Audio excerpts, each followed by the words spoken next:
ಒಂದ್ ಕಡೆ ಕ್ರಿಕೆಟಿಂಗ್ನ ಮಹಾಸಮರ, 10 ತಂಡಗಳು, ಬೆಸ್ಟ್ ಆಫ್ ದ ಬೆಸ್ಟ್ ಯಾರು ಅಂತ ಹುಡುಕಾಟ. ಮತ್ತೊಂದು ಕಡೆ ಆ ಟೀಮ್ನಲ್ಲೇ ಬೆಸ್ಟ್ ಯಾರು ಆಡ್ತಾರೆ, ಏನು ಎತ್ತ, ಇದರ ಕಂಪ್ಲೀಟ್ ವಿವರಣೆ ಅನಾಲಿಸಿಸ್ ನಾವು ನೆನ್ನೆಯಿಂದ ಮಾಡ್ತಾ ಬಂದಿದ್ದೀವಿ. ನೆನ್ನೆ ನಮ್ಮ ತಂಡದ ಒಂದು ಎಕ್ಸ್ಕ್ಲೂಸಿವ್ ಎಪಿಸೋಡ್ ನೋಡಿಲ್ಲ ಅಂದರೆ ಪ್ಲೀಸ್ ನೋಡ್ಕೊಂಬನ್ನಿ. ಇವತ್ತು ನಮ್ಮ ಕರ್ನಾಟಕದ ಒಂದು 3-4 ಜನ ಹಳೆ ತಲೆಗಳು ಕಟ್ಟಿರೋ ಒಂದು ತಂಡ ಅಂತ ಹೇಳಿದ್ರು ತಪ್ಪಾಗಲ್ಲ. ಯಾವ್ದು ಸರ್ ಅದು? ಡೆಲ್ಲಿ ಕ್ಯಾಪಿಟಲ್ಸ್. ವಿಜಯ್ ಭಾರದ್ವಾಜ್ ಅವರು, ಭರತ್ ಚಿಪ್ಲಿ ಅವರು, ಮತ್ತೆ KP ಅಪ್ಪಣ್ಣ ಅಲ್ಲ, ಇವರೆಲ್ಲರೂ ಸ್ಕೌಟಿಂಗ್ ಟೀಮಲ್ಲಿ ಇದ್ರು. ಅದಕ್ಕೆ ಅವ್ರಿಗೆ ಬಹಳ ಒಳ್ಳೆ ತಂಡವನ್ನ ಆಕ್ಷನ್ ಅಲ್ಲಿ ಪಿಕ್ ಮಾಡಿದ್ರು ಅಂತ ಹೇಳಿದ್ರು. ಇದ್ರ ಬಗ್ಗೆ ಹೇಳ್ಬೋದಾ ಸರ್? ತಲೆಗೆ ಒಂದೊಂದು ಇನ್ಕ್ಲೂಡ್ ಮಾಡ್ಬಿಟ್ಟಿದ್ದಾರೆ. KL ರಾಹುಲ್, ಮನ್ವಂತ್ ಕುಮಾರ್, ಕರುಣ್ ನಾಯರ್ 3 ಜನ ಇದ್ದಾರೆ ಸ್ಕೌಟಿಂಗ್ ಅಲ್ಲಿ. 3 ಜನ ಇದ್ದಾರೆ 11 ಅಲ್ಲಿ ಅಂತ ನಂಗೆ ಅನ್ಸ್ತಾ ಇದೆ. 11 ಅಲ್ಲಿ ಆಡದೇ ಇರ್ಬೋದು ಮನ್ವಂತ್, ಬಟ್ ಟೀಮಲ್ಲಂತೂ ಇದ್ದಾರೆ. ಓಕೆ, ಇವ್ರು ಸ್ಕೌಟ್ ಅಂದ್ರೆ ಏನಿರುತ್ತೆ ಸರ್ ಕೆಲಸ ಇವ್ರದ್ದು? ಇವರು ಇಡೀ ದೇಶದಲ್ಲಿ ಸುತ್ತಾಡಬೇಕು ಡ್ಯೂರಿಂಗ್ ಫಸ್ಟ್ ಕ್ಲಾಸ್ ಸೀಸನ್. ಅಂದ್ರೆ ರಣಜಿ ಟ್ರೋಫಿ ನಡೆಯೋದು, ಸೈಯದ್ ಮುಷ್ತಾಕ್ ಅಲಿ ನಡೆಯೋದು, ಆಮೇಲೆ ವಿಜಯ್ ಹಜಾರೆ ನಡೆಯೋದು, ಐಡೆಂಟಿಫೈ ಮಾಡೋದು. ಅಂದ್ರೆ ಈ ವ್ಯಕ್ತಿಯಲ್ಲಿ ಪೊಟೆನ್ಷಿಯಲ್ ಇದೆಯಾ, IPL ವೇದಿಕೆ ಮೇಲೆ ಬಂದ್ರೆ ಇವ್ರು ಪರ್ಫಾರ್ಮ್ ಮಾಡೋಕ್ಕಾಗತ್ತಾ, ಆ ಸ್ಪಾರ್ಕ್ ಇದೆಯಾ, ಅದನ್ನ ನೋಡ್ತಾರೆ. ಆ ಸ್ಪಾರ್ಕ್ ಇದೆ ಅಂದ್ರೆ ಸ್ಪಾರ್ಕ್ ಪ್ಲಗ್ ಇನ್ ಮಾಡ್ತಾರೆ. Very nice. ಓಕೆ, ಈ ಪ್ಲಗ್ ಇನ್ ಆಗಿ ಸ್ಪಾರ್ಕ್ ಕಿಡಿ ಬೆಂಕಿ ಹತ್ತತ್ತ ನೋಡ್ಬೇಕು. ಅದರ ತಂಡ ಹೇಗಿದೆ ಬನ್ನಿ ನೋಡೋಣ.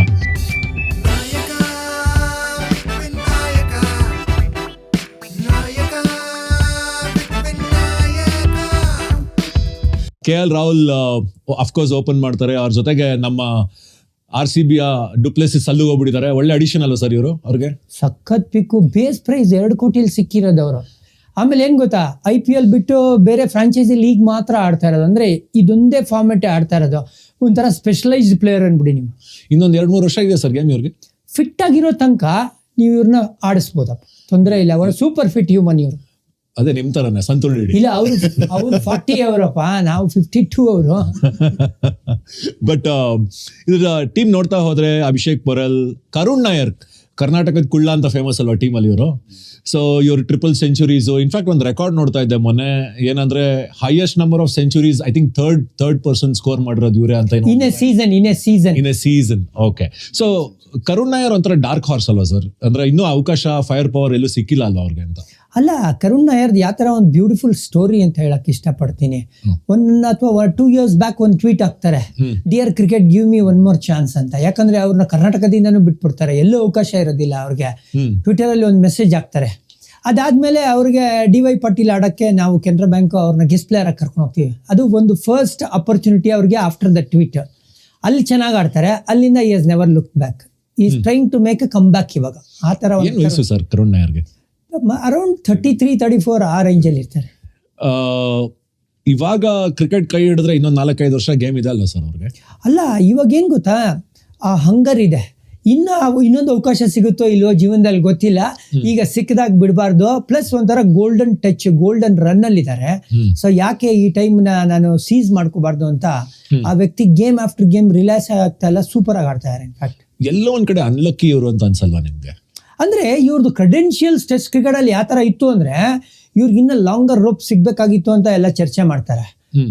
But for what ever reason ಸಿಗ್ಲಿಲ್ಲ ಅವ್ರಿಗೆ. ಬಟ್ ಈಗ ಮತ್ತೊಮ್ಮೆ ಚಾನ್ಸ್ ಸಿಕ್ಕಿದೆಯಲ್ಲ, ಅದಾಗೋದ್ ಕತೆ ಈಗ ಶುರುವಾಗ್ತದೆ, ಹೊಸ ಕತೆ. ಸರ್ ಇವ್ರ ಮಿಡ್ಲ್ ಆರ್ಡರ್ ಕಡೆ ಬಂದ್ರೆ ನಿಮ್ಗೆ ಅಕ್ಷರ್ ಪಟೇಲ್, ಅಶುತೋಷ್ ಶರ್ಮಾ ಇವರೆಲ್ಲರೂ ಸಿಗ್ತಾರೆ. ಅಕ್ಷರ್ ಪಟೇಲ್ ಭಯಾನಕ ಟಚ್ ಅಲ್ಲಿ ಇದ್ದಾರೆ. ಇನ್ಫ್ಯಾಕ್ಟ್ ಡೆಲ್ಲಿಗೆ ಪದೇ ಪರ್ಫಾರ್ಮ್ ಮಾಡಿ ಆ ತಂಡದ ಒಂಥರ ಪಿಲ್ಲರ್ ಅಂತ ಹೇಳಿದ್ರು ತಪ್ಪಾಗಲ್ಲ. ಏನ್ ಹೇಳ್ತೀರಾ ಭಾರ್ಗವ್? ಅಕ್ಷರ್ ಪಟೇಲ್ ಅವರು ಯಾವಾಗ ವೈಸ್ ಕ್ಯಾಪ್ಟನ್ಸಿ ಕೊಟ್ಟರು ಇಂಡಿಯನ್ ಟೀಮ್ಗೆ T20ಲಿ, ಅವಾಗ ನಾವು ಅನ್ಕೋತಾ ಇದ್ವಿ ಅದು ಅವರು ಲೀಗ್ ಸ್ಟೇಜ್ ಅಲ್ಲೂ ಯಾವ್ದು ಅಂದ್ರೆ ಅವ್ರದ್ದು ಲೋಕಲ್ ಲೀಗ್ ಅಲ್ಲೂ ಯಾವತ್ತೂ ಕ್ಯಾಪ್ಟನ್ಸಿ ಮಾಡಿಲ್ಲ. ಸಡನ್ ಆಗಿ ಈ ಡಿಸಿಷನ್ ಹೆಂಗೆ ಅಂತ ಅದ್ ನೋಡಿದ್ರೆ ಇವಾಗ ಅವರು ಡೆಲ್ಲಿ ಕ್ಯಾಪಿಟಲ್ಸ್ ಕ್ಯಾಪ್ಟನ್ ಆಗೇ ಬಂದಿದ್ದಾರೆ. ಅವ್ರದ್ದು ಏನ್ ನಂಬರ್ಸ್ ಹೋಗ್ತಾ ಇದೆ T20 ಇಂಟರ್ನ್ಯಾಷನಲ್ಸ್ ಅಲ್ಲಿ, ಆಮೇಲೆ ಈಗ ಸದ್ಯದಲ್ಲೇ ಮುಗಿದಿರೋ ಚಾಂಪಿಯನ್ಸ್ ಲೀಗ್ ನೋಡಿದ್ರೆ I think that is the best pick. ಅಲ್ಲ ಸರ್, ಡೆಲ್ಲಿ ಕ್ಯಾಪಿಟಲ್ಸ್ ಅಲ್ಲಿ ಒಂದು ಇಂಪಾರ್ಟೆಂಟ್ ಪ್ಲೇಯರ್ ಯಾರು ಅಂತ ನಾವು ಮಾತಾಡೇ ಇಲ್ಲ. ಆಟಕ್ಕೆ ಮುಂಚೆನೆ ಇವ್ರು ಮ್ಯಾನ್ ಆಫ್ ದ ಮ್ಯಾಚ್ ಸಿಕ್ಬಿಡುತ್ತೆ. ಓನರ್ ಆಕ್ಷನ್ ಅಲ್ಲಿ ಒಂಥರ ಮಠ ಹಚ್ತಾರಲ್ವ ಸರ್ ಇವರು? ಇಲ್ಲ, ಸಖತ್ತಾಗಿ ಪಿಕ್ ಮಾಡಿದ್ದಾರೆ. ಆಕ್ಷನ್ ಅಲ್ಲಿ ಅಷ್ಟು ಈಸಿ ಅಲ್ಲ ವಿನಾಯಕ್. ನೀವು ಅನ್ಕೊಳ್ಳೋಂಗೆ ನಾನು ಇವ್ರು ತೊಗೊಂಡ್ಬಿಡ್ತೀನಿ ಅಂದ್ರೆ ಆಕ್ಷನ್ ಡೈನಾಮಿಕ್ಸ್ ಯಾರನ್ನೂ ಸ್ಕ್ರಿಪ್ಟ್ ಮಾಡೋಕ್ಕಾಗಲ್ಲ. ಅಷ್ಟು ಅನ್ಪ್ರಿಡಿಕ್ಟಬಲ್ ಆಗಿರುತ್ತೆ. ನಿಮ್ಗೆ ಇವ್ರು ಸಿಗ್ಲಿಲ್ಲ ಅಂದ್ರೆ ನೆಕ್ಸ್ಟ್ ಇಯರ್ ಆಪ್ಷನ್, ಅವರು ಸಿಗ್ಲಿಲ್ಲ ಅಂದ್ರೆ ನೆಕ್ಸ್ಟ್ ಇಯರ್ ಆಪ್ಷನ್. ಯಾಕಂದ್ರೆ 10 ಟೀಮ್ ಪ್ರಾಬ್ಲಿ ಒಬ್ನೇ ಪ್ಲೇಯರ್ಗೆ ಹೋಗ್ತಾ ಇದ್ದಾನೆ ಅಂದ್ರೆ ಏನ್ ಪರಿಸ್ಥಿತಿ? ಬಟ್ ಆಕ್ಷನ್ ಅಲ್ಲೂ ದುಡ್ಡು ಖಾಲಿ ಮಾಡ್ಸೋದಿದೆಯಲ್ಲ, ಆಪೋಸಿಷನ್ ಟೀಮ್ಸ್ ದುಡ್ಡು ಖಾಲಿ ಮಾಡ್ಸೋ ಅದು ಸ್ಟ್ರಾಟಜಿನೇ. ಬೇಡ ಅಂದ್ರೂ ಬೇಕು ಅಂತ ಹೋಗ್ತೀನಿ. ಗೊತ್ತು ನಿಮ್ಗೆ ಬೇಕೇ ಬೇಕು ಅಂತ ಗೊತ್ತು ನನಗೆ, ಸೊ ಬೇಕು ಅಂತ ಎಗರಿಸ್ತೀನಿ, ಸೊ ದಟ್ ನಿನ್ ಪರ್ಸ್ ಕಮ್ಮಿ ಆಗ್ಲಿ, ನನ್ನ ನೆಕ್ಸ್ಟ್ ಬೈಗಳು ಚೀಪರ್ ಆಗ್ಲಿ ಅಂತ. ನನ್ನ ಪ್ರಕಾರ ಐ ಥಿಂಕ್ KL ರಾಹುಲ್ನ RCB ಪಿಕ್ ಮಾಡದೇ ಇರೋದು ಎಲ್ಲ ಒಂದ್ ಕಡೆ ಫ್ಯಾನ್ಸಿಗೆ ಬೇಜಾರಾಗಿದ್ರು. ಇದು on paper justifiable sir? Sir action dynamics ಅಂತ ಹೇಳ್ಬಿಡೋಣ. ಅದಂದ್ರೆ ಇವ್ರು ತಗೊಳ್ಳೇಬಾರ್ದು ಅಂತ ತಗೊಳ್ಳಿಲ್ಲ ಅಂತಲ್ಲ, ಅಟ್ ದ ಸೇಮ್ ಟೈಮ್ ತಗೊಳ್ಳೇಬೇಕು ಅನ್ನೋ ಒಂದು ಹಂಗರು ಕೂಡ ತೋರಿಸ್ಲಿಲ್ಲ ಅಲ್ಲಿ. ಸೊ ಅವ್ರ ಸ್ಕೀಮ್ ಆಫ್ ಥಿಂಗ್ಸ್ ಅಲ್ಲಿ ಬರಲಿಲ್ಲ ಅನ್ಬಿಡೋಣ ಅಷ್ಟೇ. ಬಟ್ ಇನ್ನೊಂದ್ ಕಡೆ ಕಿಲಾಡಿ ಬೌಲರ್ಗಳು ಮಿಚೆಲ್ ಸ್ಟಾರ್ಕ್ ಆಗ್ಬೋದು ಅಥವಾ ಕುಲ್ದೀಪ್ ಯಾದವ್ ಆಗ್ಬೋದು, ಇವ್ರು ಬೌಲಿಂಗ್ಗೆ ಹೇಗೆ ಸಪೋರ್ಟ್ ಮಾಡ್ತಾರೆ? ಬೌಲಿಂಗ್ ನೋಡಕ್ ಹೋದ್ರೆ ಮಿಚೆಲ್ ಸ್ಟಾರ್ಕ್ ಅವ್ರದ್ದು ಲಾಸ್ಟ್ ಸೀಸನ್ ಅಂತ ಪರ್ಫಾರ್ಮೆನ್ಸ್ ಇಲ್ಲದೆ ಇದ್ರು ಅವರು ಕ್ರೂಷಿಯಲ್ ಮ್ಯಾಚ್ ಆಡ್ಕೊಟ್ರು. ನೀವು ನೋಡಿದ್ರೆ 2 ಅವ್ರದ್ದು ಎಲಿಮಿನೇಟರ್ ಪ್ಲಸ್ ಫೈನಲ್ಸ್ ಅಲ್ಲಿ ಅವ್ರು ಯಾರು ವಿಕೆಟ್ ಎತ್ತಬೇಕಾಗಿತ್ತು, ಟ್ರಾವಿಸ್ ಹೆಡ್ದು ಮೀನು, ಅಭಿಷೇಕ್ ಶರ್ಮಾ, ಅದೆಲ್ಲ ನೀವು ಟಾಪ್ ಆರ್ಡರ್ನ ಕ್ಲೀನ್ ಆಗಿ ಎತ್ಕೊಟ್ರು. So any day big match player. So obviously ಅವ್ರದ್ದು ಇನ್ಕ್ಲೂಷನ್ ತುಂಬಾನೇ ಚೆನ್ನಾಗಿದೆ.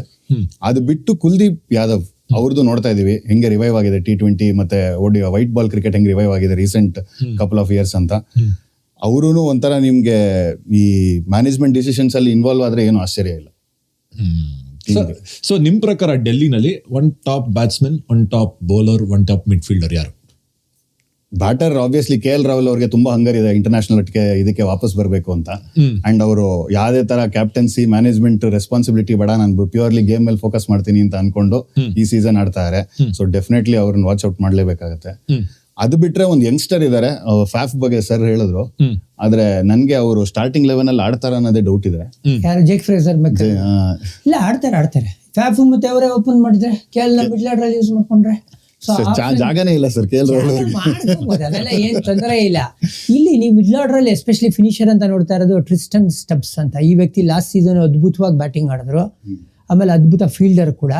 ಆಮೇಲೆ ಇಲ್ಲಿ 8 ಓವರ್ ಗ್ಯಾರಂಟಿ ಇದ್ದೇ ಇದೆ ಇವ್ರಿಗೆ. ಅಕ್ಷರ್ ಪಟೇಲ್ ಅಂಡ್ ಕುಲ್ದೀಪ್ ಯಾದವ್ ಇರೋದ್ರಿಂದ 8 ಓವರ್ ಸೂಪರ್ ಆಗಿ ಹಾಕೊಡ್ತಾರೆ ಇವ್ರು. ಮಿಡ್ಲ್ ಓವರ್ಸ್ ಅಲ್ಲಿ ವಿಕೆಟ್ ಟೇಕರ್ಸ್ ಪ್ಲಸ್ ಎಕನಾಮಿಕಲ್ ಇಬ್ರು. ಸೊ ಚೆನ್ನಾಗಿದೆ, ಬ್ಯಾಲೆನ್ಸ್ ಇದೆ ಈ ಟೀಮಲ್ಲಿ. ನಟರಾಜನ್ ಎಫೆಕ್ಟಿವ್ ಇದಾರೆ ಅಂತ ಅನ್ಸತ್ತಾ ಸರ್? ಅಂದ್ರೆ ಕಿಲಾಡಿ, ಸ್ಮಾರ್ಟ್ ಆಪರೇಟರ್ ಅವರು. ಅವ್ರ ಹತ್ರ ಎಕ್ಸ್ಪ್ರೆಸ್ ಸ್ಪೇಸ್ ಇಲ್ಲದೆ ಇರ್ಬೋದು, ಬಟ್ ಅವ್ರ ಬೌಲಿಂಗ್ ಮೇಲೆ ಅವ್ರ ಕಂಟ್ರೋಲ್ ಇದೆ. ಬ್ಯಾಟ್ಸ್ಮನ್ ಏನ್ ಮಾಡ್ತಾರೆ ಅನ್ನೋ ರೀಡ್ ಮಾಡೋ ಕೆಪಾಸಿಟಿ ಇದೆ ಆ ವ್ಯಕ್ತಿಗೆ. ಓಕೆ, ಬಟ್ ಮುಖೇಶ್ ಕುಮಾರ್ ಬಗ್ಗೆ ಏನ್ ಹೇಳ್ತೀರಾ ನೀವು? ಮುಖೇಶ್ ಕುಮಾರ್ ಅಗೇನ್ ಅವರು ಒಂಥರ ಆನ್ ಅಂಡ್ ಆಫ್ ಇದ್ದಾರೆ ಇಂಡಿಯನ್ ಟೀಮ್ ಅಲ್ಲಿ. ಸೊ ಅವ್ರಿಗಿರೋ ಆಪ್ಷನ್ಸ್ ಅಲ್ಲಿ he is the best choice ನಿಮ್ಗೆ ನ್ಯೂ ಬಾಲ್ ಆಪರೇಟ್ ಮಾಡಕ್ಕೆ. ನಿಮ್ಗೆ ಮಿಚೆಲ್ ಸ್ಟಾರ್ಕ್ ಜೊತೆ ಹಾಕ್ಬೇಕು ಅಂತ ಇರೋದೇ ಮುಖೇಶ್ ಕುಮಾರ್ ಅವರು. ಟಿ ನಟರಾಜನ್ ಯೂಶಲಿ ನಾವು ನೋಡಿರೋದು ಯಾವಾಗಲೂ ಅವರು ಫಸ್ಟ್ ಚೇಂಜ್ ಬರ್ತಾರೆ, ಆಮೇಲೆ ಡೆತ್ ಓವರ್ಸ್ ಅಲ್ಲಿ ಯುಟಿಲೈಸ್ ಮಾಡ್ಕೋತಾರೆ. ಸೊ ಮಿಚೆಲ್ ಸ್ಟಾರ್ಕ್ ಜೊತೆ ಮುಖೇಶ್ ಕುಮಾರ್ ಕಾಂಬಿನೇಷನ್ ವರ್ಕ್ ಆಗತ್ತೆ ಅವ್ರು. ಬ್ಯಾಕಪ್ ಬೌಲರ್ ಅಂತ ಸಿಗದೆ ನಿಮ್ಗೆ ಮೋಹಿತ್ ಶರ್ಮಾ ಮತ್ತೆ ಇನ್ಯಾರು ಚಮೀರಾ ಹಿಂಗನ್ಸುತ್ತೆ ಸರ್ ಇವ್ರ ಬೌಲಿಂಗ್? ಚಮೀರಾ ನಿಮ್ಗೆ ಸ್ಟಾಕ್ ಆಡ್ಲಿಲ್ಲ ಅಂದ್ರೆ ಚಮೀರಾ ಕಡೆ ನೋಡ್ಬೇಕಾಗತ್ತೆ. ಅಂದ್ರೆ ಅವರು 140+ ಅಲ್ಲಿ ಆಪರೇಟ್ ಮಾಡೋಂಥವ್ರು. ಈಗ ಮುಖೇಶ್ ಕುಮಾರ್ ಮೆನ್ಷನ್ ಮಾಡಿದ್ವಿ, ಅವರು ಮಿಡ್ 130s ಅಲ್ಲಿ ಆಪರೇಟ್ ಮಾಡೋಂಥ ಒಬ್ಬ ಬೌಲರ್. ಅಂದ್ರೆ ಬ್ಯಾಟ್ಸ್ಮನ್ಗಳಿಗೆ ನಿದ್ದೆ ಕೆಡಿಸೋಂಥ ಬೌಲರ್ ಅಂದ್ರೆ ಇಲ್ಲ ಅಂತ ಹೇಳ್ತೀನಿ. ಎಲ್ಲಾದ್ರೂ ಒಂದು ವೀಕ್ ಲಿಂಕ್ ಅಂದ್ರೆ ಮೇ ಬಿ ಆ ನ್ಯೂ ಬಾಲ್ ಸ್ಟಾಕ್ ಜೊತೆ ಸಪೋರ್ಟ್. ಓಕೆ, ಒಂಥರ ಎಲ್ಲೂ ಗೆಸ್ ಮಾಡಕ್ಕಾಗದೇ ಇರೋಂಥ, ಯಾರು ಗೆಸ್ ಮಾಡಕ್ಕಾಗದೇ ಇರೋಂಥ ಒಂದು ಡಾರ್ಕ್ ಹಾರ್ಸ್, ಒಂದು ಇಂಪಾರ್ಟೆಂಟ್ ಪ್ಲೇಯರ್ ಯಾರು ಆಗಬಹುದು? ಕರುಣ್ ನಾಯರ್. ಯಾಕಂದ್ರೆ ಆ ಥರ ಒಂದು ಸೀಸನ್ ಆಗಿದೆ ಅವ್ರಿಗೆ. ಸೊ ವಿಲ್ ಬಿ ವೆರಿ ಹಂಗ್ರಿ. ಈ ಸೀಸನಲ್ಲಿ ನಾವು ಪ್ರೂವ್ ಮಾಡಲೇಬೇಕು ಜಗತ್ಗೆ ಅಂತ. ಸೊ ಹಾಗಾಗಿ ಕರುಣ್ ನಾಯರ್ ನಿಮಗೆ middle order, especially one of the best players of spin bowlers ಯಾರು ಅಂದರೆ ಕರುಣ್ ನಾಯರ್ ಇಂಡಿಯಾಲಿ, ಅದು ಡೊಮೆಸ್ಟಿಕ್ ಕ್ರಿಕೆಟಲ್ಲಿ. ಆಮೇಲೆ ಆ ಮಿಡ್ಲ್ ಓವರ್ಸ್ ಅಂತ ನಾವು ಮಾತಾಡಿದಾಗ ಬಿಟ್ವೀನ್ 7 and 15 ಸ್ಪಿನ್ನರ್ಸ್ ಬರ್ತಾರೆ ಅಲ್ಲಿ, ಅವ್ರ ವಿರುದ್ಧ ಈ ವ್ಯಕ್ತಿ ಸೂಪರ್ ಆಡ್ತಾರೆ. Okay, all the best Karun Nair ಅಂತ ಹೇಳ್ತಾ ನಮ್ಮ ಮುಂದಿನ ತಂಡದ ಕಡೆಗೆ ಕಾಲಾಕಣ. ಇವರು one and only the first champions in this league, Rajasthan Royals. So Rajasthan Royals team ಹೇಗಿದೆ ಬನ್ನಿ ನೋಡೋಣ. For ever captain Sanju Samson, ಅದರ ಜೊತೆಗೆ ಭಯಾನಕ ಟೀಮ್ ಇದಾರಲ್ಲ ಸರ್ ಇವ್ರದ್ದು. ರಾಜಸ್ಥಾನ್ ರಾಯಲ್ಸ್ ಅವರ ಪ್ಲೇಯಿಂಗ್ 11 ಸಂಜು ಸ್ಯಾಮ್ಸನ್ ಮತ್ತೆ ಯಶಸ್ವಿ ಜೈಸ್ವಾಲ್. ನಂಬರ್ 3 ಅಲ್ಲಿ ನಿತೀಶ್ ರಾಣಾ. ಓಕೆ. 4 ಅಲ್ಲಿ ರಿಯಾನ್ ಪರಾಗ್, 5 ಅಲ್ಲಿ Shimron Hetmyer, 6 Dhruv Jurel, 7 Hasaranga, 8 Jofra Archer, 9 Sandeep Sharma, 10 Theekshana and 11 ಇವ್ರ ತುಷಾರ್ ದೇಶಪಾಂಡೆ.